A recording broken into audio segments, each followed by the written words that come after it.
You ever sit down and wonder, what if Roger the alien from American Dad was real? Like living on your street? Would you call the police? Or would you just accept the fact that your neighbor is a tequila-chugging alien with over 300 identities, a probable body count in the triple digits, and the personality of a walking felony? Because after what I just watched, and deeply regretted, I've come to a terrifying conclusion. Roger the alien is not just chaotic. He might be the most evil, deranged, and hilariously unhinged character in adult animation history. And today, we're going to rank his absolute worst moments. I'm talking war crimes, crimes against humanity, and crimes against fashion, all in one horrifying, glitter-covered package. But don't go anywhere, because some of these moments are so shocking you'll question how this show even aired on cable. Let's kick it off with something light, by which I mean identity theft and a fake university scam. 5. School lies. It all starts with Stan trying to impress a powerful U.S. senator.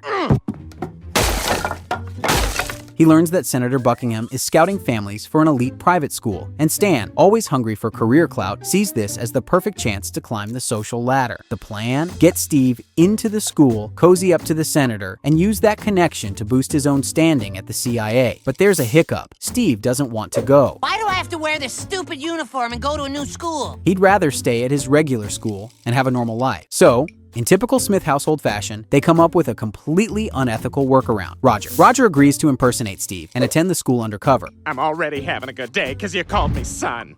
At first, it's all preppy blazers, cafeteria lunches, and sarcastic one-liners. But things take a sharp left turn when Roger meets Cookie, the senator's wild child daughter. Cookie is into drugs, rebellion, and chaos, 3 of Roger's core competencies. As their friendship spirals into delinquency, Cookie and Roger, still pretending to be Steve, begin experimenting with drugs, partying, and ditching class.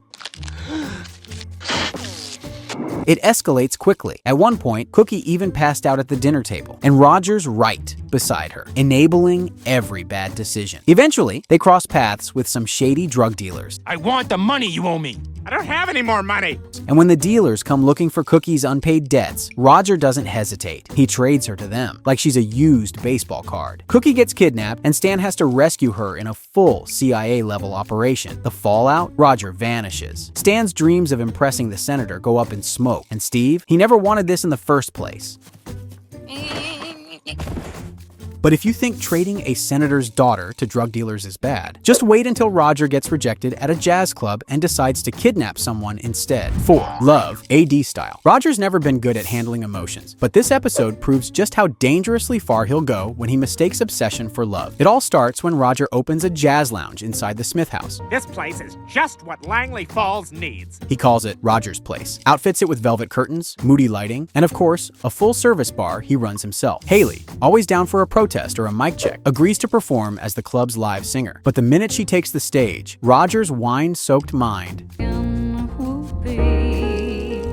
convinces him she's his soulmate. Not because of anything romantic, just because a fortune cookie said, "You will nail the hippie." In his twisted brain, that's all the confirmation he needs. At first, Roger tries charm. He flatters Haley, sings duets, and even gives her extra stage time. But when she rejects him, gently, clearly, and without room for debate, Roger snaps.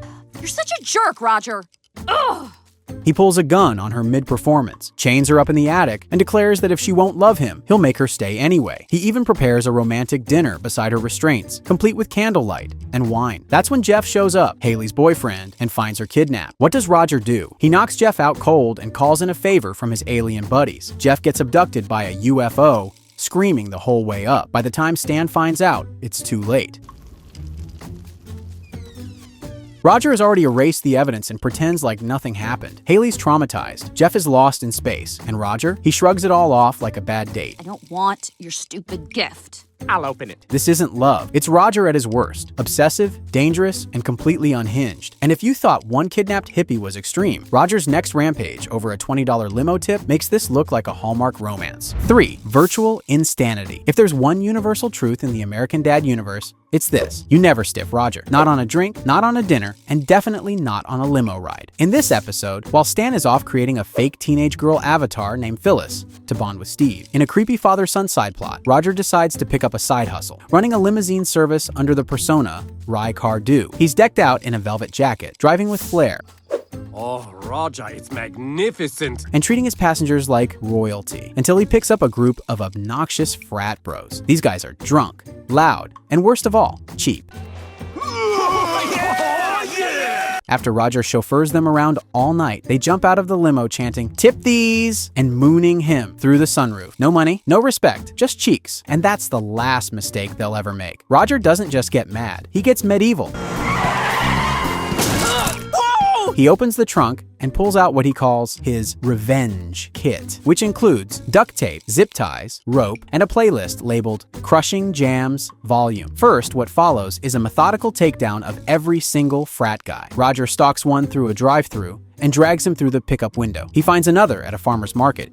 Farmer's market? I wonder what that's all about. And whips him into a kale stand. One panics and tries to escape via swimming pool. Roger dives in after him, holding him down until the water turns red. The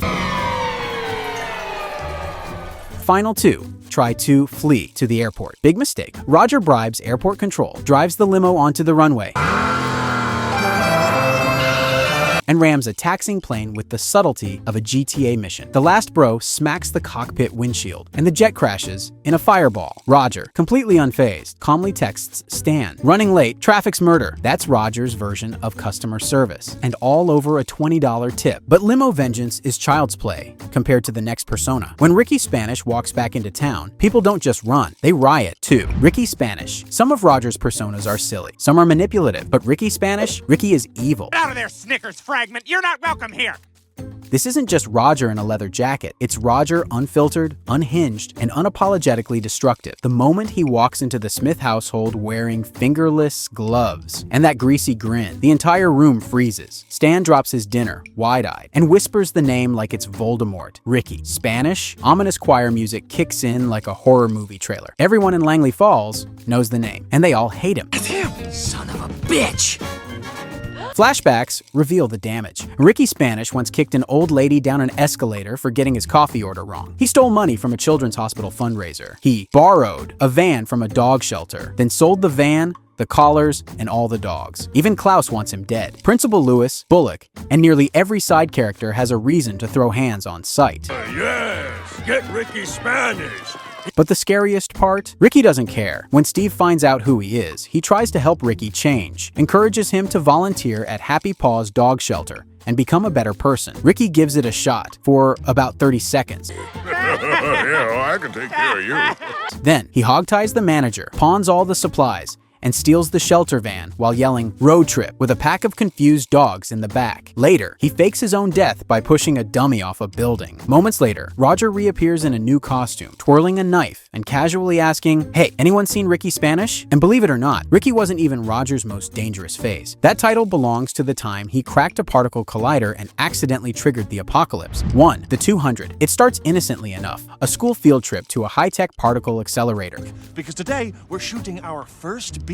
Stan tags along as a chaperone, trying to keep the students in line while pretending to care about science. But Roger only shows up because he heard the vending machines have imported soda. He's in full snack gremlin mode, wandering away from the tour group with a juice box and zero supervision. Then, in classic Roger fashion, he gets bored and curious. He sneaks into the collider tunnel just to hear the echo of his burps. But while he's goofing off, he slips on an ice cream wrapper, crashes into the emergency controls, and triggers a tachyon overload. One flip of the wrong switch, and it happens. The containment field collapses, and every dormant persona Roger has ever created explodes out of him like a supernova of chaos.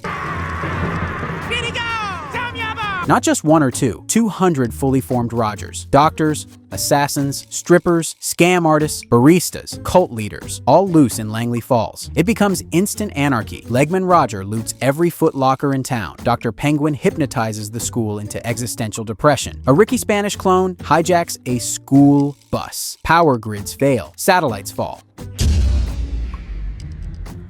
The sky turns orange. It's a full-blown end-of-the-world scenario, and it's all Roger's fault. He tries to blend in with the horde, sometimes cheering for both sides of a Rogers versus Rogers civil war. Meanwhile, the Smiths are holed up in a bunker, rationing food and watching the world crumble. Stan gears up Mad Max style with war paint and a sawed-off shotgun, but by the time they make it out, it's too late. Roger has crowned himself Emperor 2000X, rules from a throne of car parts, and sips rosé through a curly straw while the town burns. When Francine begs him him to fix it. He shrugs and says, "But I just learned all their names." Kind of. There's no real reset. This version of reality sticks around like radiation in the background of future episodes. Fart. It's not just the wildest Roger episode, it's Roger at his most dangerous, unpredictable, and untouchable. If you thought that was bad, just wait. Roger's worst moments are just the beginning. We're digging even deeper into the chaos next time. So if you love dark humor, alien crimes, and American Dad's most unhinged character, you better hit that subscribe button before Roger impersonates you next. Turn on notifications so you don't miss the next episode of Extraterrestrial Insanity. Drop a like if you laughed, cringed, or questioned your morals just a little. And tell us in the comments, which Roger moment scarred you the most? Or better yet, which one was secretly your favorite?